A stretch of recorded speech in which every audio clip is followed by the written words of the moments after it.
The tourist set his German shepherd on the royal guardsman, believing he could get away with anything.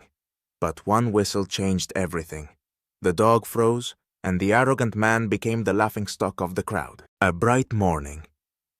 In London, sunlight shimmered through thin clouds, reflecting off the golden gates of Buckingham Palace and the polished buttons of the Royal Guard's uniforms.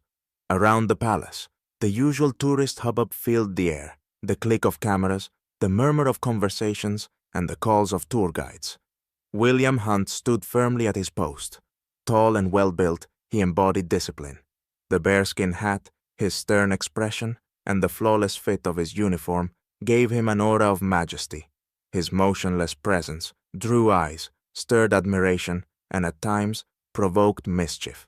From the crowd emerged a man whose bold red jacket and attitude screamed, "Attention seeker." Around 35, his confident stride made it clear that he considered himself the center of the universe. Walking closer to the guardsman, he shouted loudly, "Hey, soldier boy, give us a smile!" The crowd chuckled. William, as always, kept his composure, showing no reaction to the words. Annoyed by the lack of response, the man smirked and raised his voice. "What's the matter? Are you really made of wood? Or are you just a robot?" As laughter rippled through the crowd, the man edged closer to the line, marking the no-cross zone. "Hey, folks, look at that hat. Is that real fur or just a cheap knockoff?" With that, he pulled out his phone, pointing the camera directly at William's face. Taking a few selfies with a mocking smile, he winked at the lens.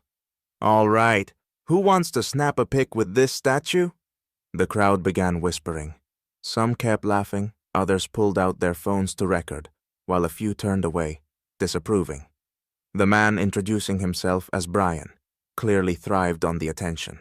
Waving his hand, he drew even more people closer. "Okay, let's try something else. Maybe if I touch this fancy hat, he'll finally react." He reached out, dramatically moving toward the guardsman's hat. Instantly, a voice from security rang out. "Sir, do not cross the line. That is against the rules." Brian pulled his hand back with a theatrical smirk. "Relax, I'm just having fun. No harm done. Come on, I'm just a tourist." The crowd grew louder. Some continued filming, others shook their heads in disapproval. William remained still, unmoved, but the tension in the air was palpable. The crowd buzzed with conversations about Brian's antics. Some laughed, others shook their heads, but the overconfident tourist, relishing the attention, was clearly just getting started. Suddenly, he whistled sharply, and a large German shepherd darted out from the crowd. Its black fur gleamed in the sunlight, and its powerful paws moved confidently across the stone pavement. The dog stopped beside its owner, fixing its eyes on him. "Jack, sit!" Brian commanded loudly, slapping his thigh. The shepherd obediently sat, though it kept its gaze locked on the guardsman. William tensed ever so slightly, though he remained still. His eyes stayed focused ahead, his posture displaying absolute control. Yet, subtle signals of readiness for action began to emerge. "Well then," Brian sneered, glancing from the dog to the guardsman.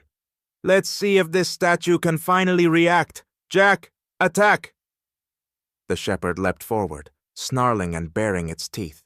The crowd gasped, screams of shock and fear, echoing through the square. People scattered, phones dropped, but some kept recording, riveted by the chaos. William didn't move an inch. Only when the dog was mere feet away did he suddenly emit a sharp, piercing whistle. The sound cut through the air like a blade, freezing the shepherd mid-leap.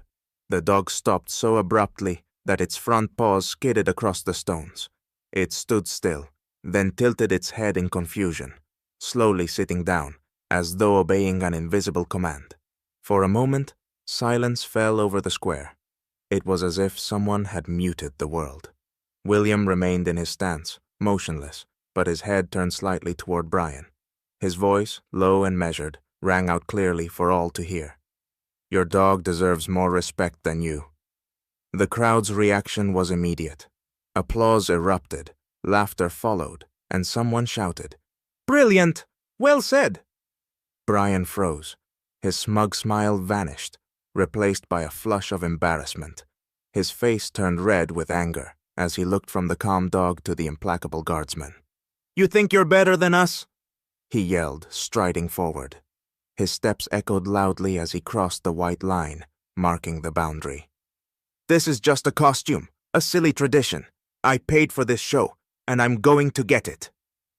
His face twisted in rage, and he came so close that his hand twitched as if he were about to grab something from the guardsman.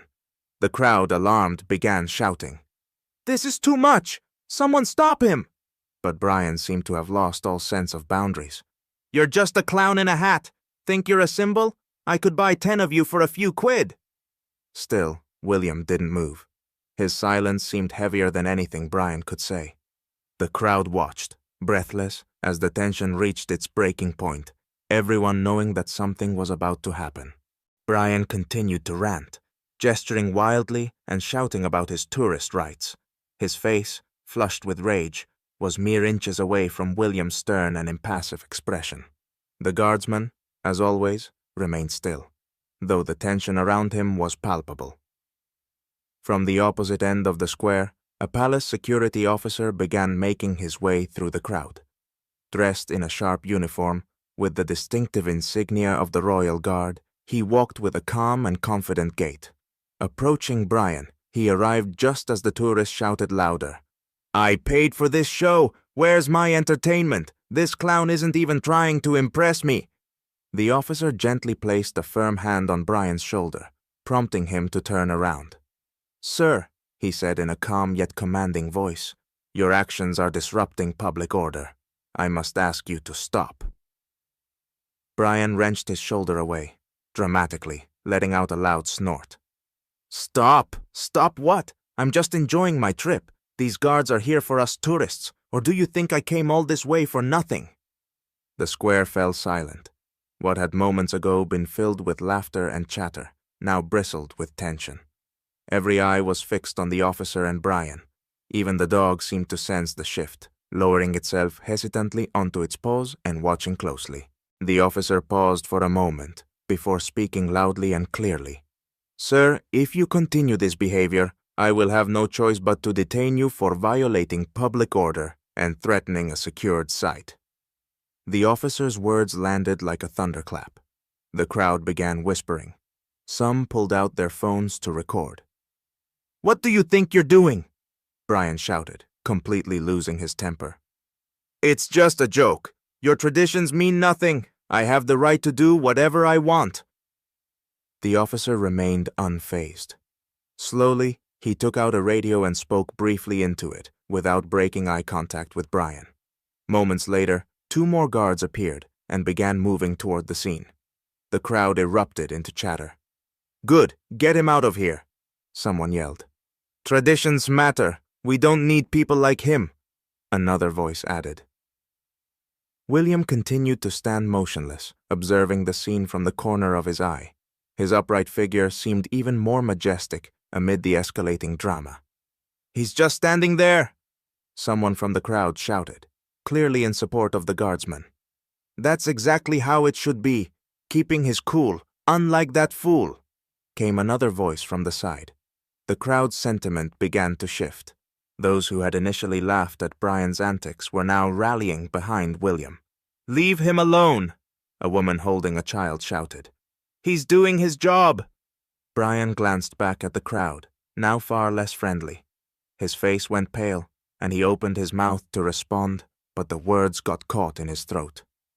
"Sir," the officer addressed him again, "you are under arrest." The guards escorted Brian away, with the dog obediently following alongside them. Before being led out, the German shepherd cast a final glance at William. The guardsman stood tall, majestic, and unshakable. The crowd erupted into applause. People waved to the guardsman, and some shouted words of encouragement. William, as always, didn't react, but a sense of justice hung tangibly in the air. Brian was escorted off palace grounds by security, while his German shepherd was handed over to animal control. As he was taken away, he continued to shout things like, "This is unfair, I didn't do anything." His protests were drowned out by the crowd's mockery. and condemnation. Respect other cultures. This isn't a circus! Some people filmed the scene on their phones, likely to post online later, with clever captions. When Brian finally disappeared from view, all eyes turned back to William. The guardsman, as if nothing had happened, remained at his post. Only one gesture betrayed his awareness of the situation. He adjusted his hat slightly, restoring it to perfect alignment. This small motion triggered another wave of applause from the crowd. People shouted, "Now that's composure! A true professional! Respect the traditions." Videos of the incident, including the whistle that stopped the dog and Brian's humiliation, spread like wildfire on social media. Comments poured in. That guardsman showed what true honor looks like. Tourist arrogance has no place here. The following day, a popular page shared a photo of William with the caption, "A symbol of dignity, tradition triumphs over insolence." As for Brian, he became a laughingstock. Clips of his outbursts and red-faced anger turned into memes, and his name became synonymous with tourist entitlement. Meanwhile, William, having broken no rules, continued to stand firm at his post. His perfect stance and impeccable demeanor reminded everyone that tradition and respect always prevail.